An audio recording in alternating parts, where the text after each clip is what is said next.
Let's take you to the House of Commons in the UK, where they're voting on an amendment. The ayes to the right, 322. The noes to the left, 306.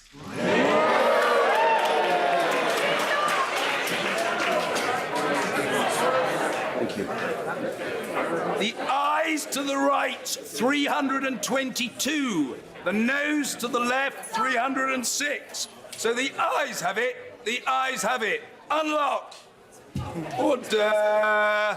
The question is, colleagues, that the motion as amended be agreed to. As many as other opinions say aye. Aye. Of the contrary, no.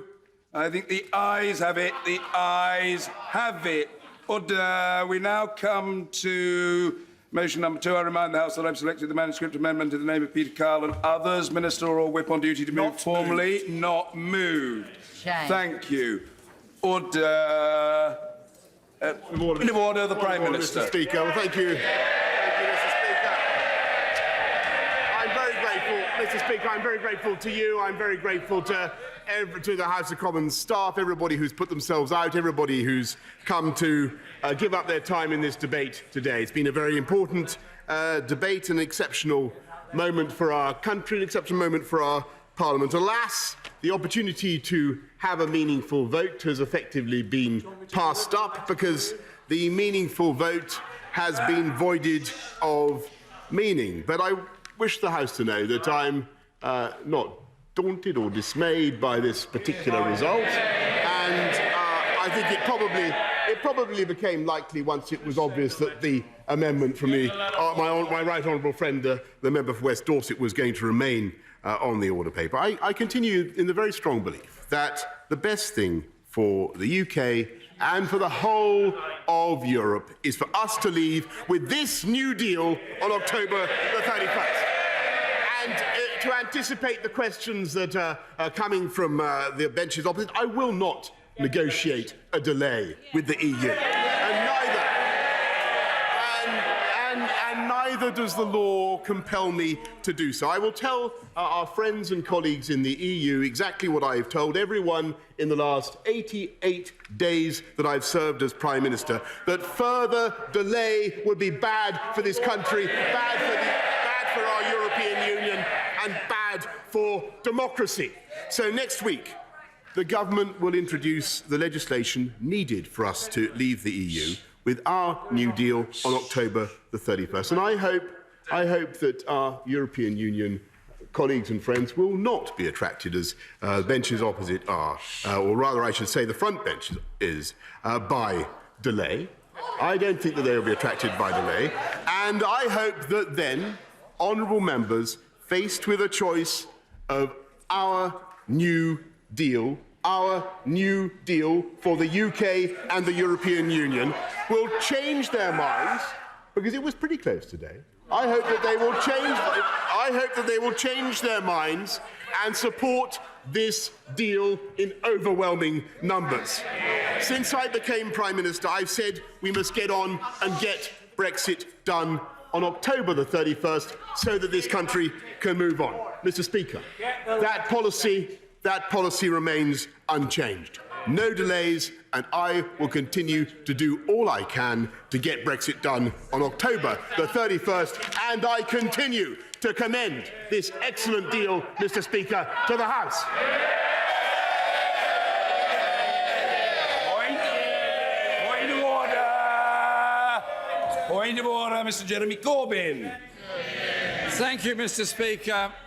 I welcome today's vote. Parliament has clearly spoken. Order. Order. Apologies. The Prime Minister was heard. Yes, he was.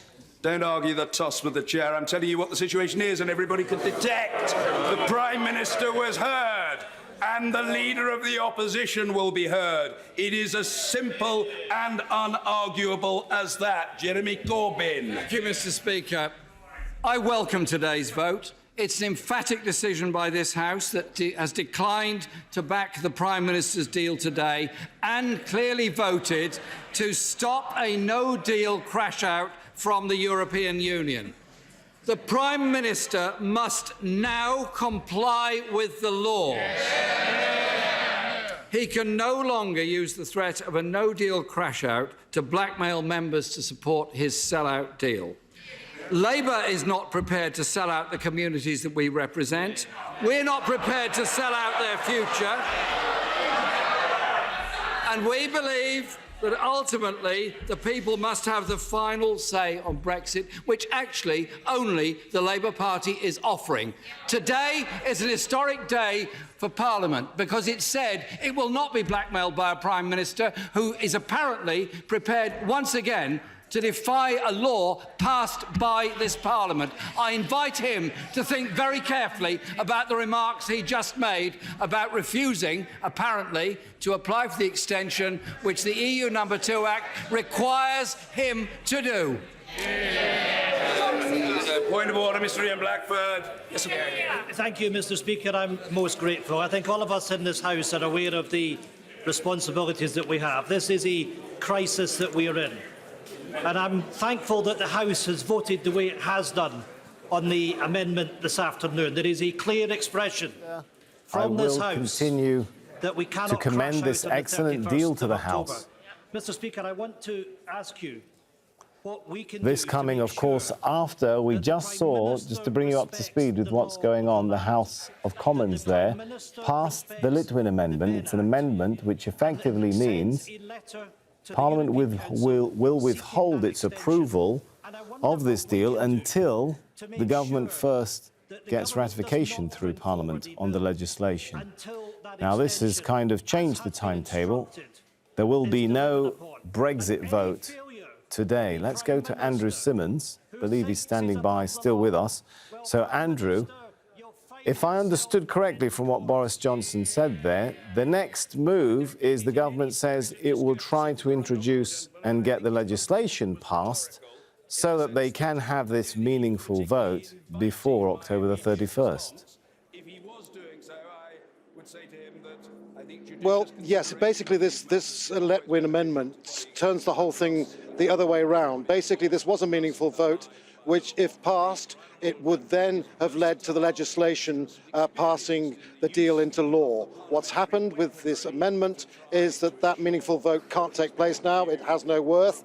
That the legislation has to go through before there is a vote upon it in Parliament. Now, the question is how long that will take. Will it go beyond the October the 31st deadline? As things stand under the Ben Bill, which is the legislation which is meant to prevent a no-deal Brexit, by 11 o'clock local time tonight, the Prime Minister is supposed to write to Brussels, to the European Union, to, in fact, request an extension of the deadline. That is the legal situation. However, what he's told the House of Commons is that he's not prepared to negotiate a delay. He wants it to go through October the 31st. He won't be distracted by anything. He will push ahead. He will go ahead. He thinks the European Union doesn't want a delay either.